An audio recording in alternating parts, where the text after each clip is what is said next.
The first time I saw the padlock on my gate, I thought it was a prank. The second time, when I realized the homeowners association had sealed it pending compliance review, I realized I was at war. What they didn't know, what no one knew, was that I owned the only bridge leading into their entire community. I moved out to Pine Hollow Valley 5 years ago after retiring from 20 years of engineering and firefighting. I wanted quiet trees, fishing, the kind of peace you only find where cell service disappears and mornings smell like pine. My cabin sat at the edge of the valley, on a patch of land my late father left me. A narrow wooden bridge crossed the river that separated my property from the home-managed community on the other side. It was old, sure, but solid, and more importantly, it was on my land, maintained by my money. When the Pine Hollow HOA expanded, they absorbed the properties beyond the river. Their new president, a woman named Denise Caldwell, who everyone else simply called Karen behind her back, decided that my cabin should fall under their governing jurisdiction. She sent letters demanding dues,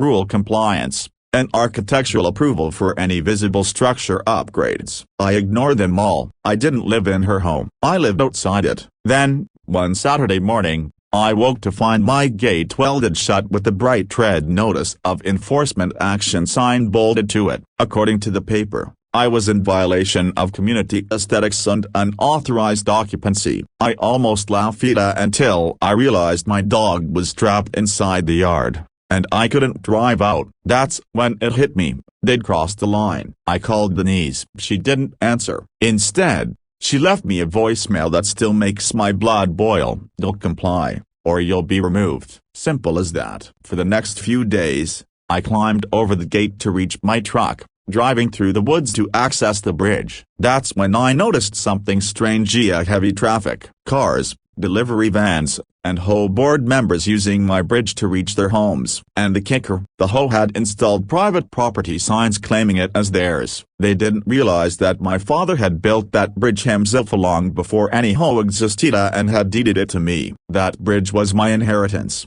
legally recorded in county records. Without it, their entire community had no road access to the highway. So I made a plan. First, I called the county. I confirmed the deed was valid and that the HOA's road permit relied on my bridge. Then I hired a lawyer, an old friend named Carter, who specialized in property law. When he read the case, he smirked. "They're standing on your land, Jake," he said, "and they just welded your gate shut. That's criminal trespass." But before going to court, I wanted to make a point. One crisp morning, I drove down to the bridge with a team of workers I'd hired. We set up temporary barriers and posted official-looking signs: "Private access temporarily closed for maintenance. Trespassers will be towed." Within hours, my phone blew up with calls from furious residents. They couldn't leave for work. School buses couldn't cross. Even Denise herself was stranded. She marched down to the bridge in her immaculate white SUV, red-faced and furious. "You can't do this,"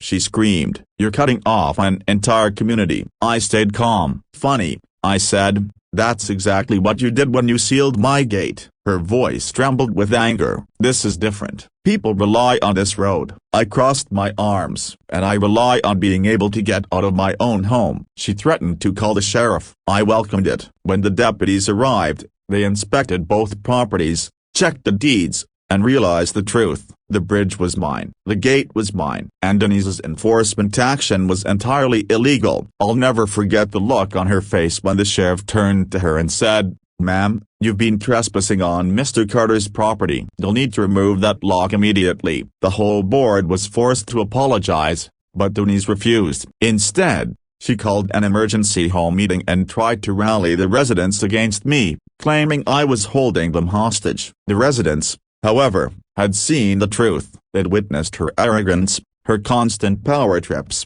her willingness to overstep. By the following week, a petition circulated to remove her as president. She fought it, of course, but when she realized she was losing, she tried one last desperate move. She called county officials, accusing me of damaging public property, but they laughed her off. The bridge wasn't public. That was the final straw for the HOA. Denise was voted out in a landslide. Afterward, the new board came to me humbled, polite, and sincere. They asked if I'd reopen the bridge, promising to work with me, not against me. I agreed.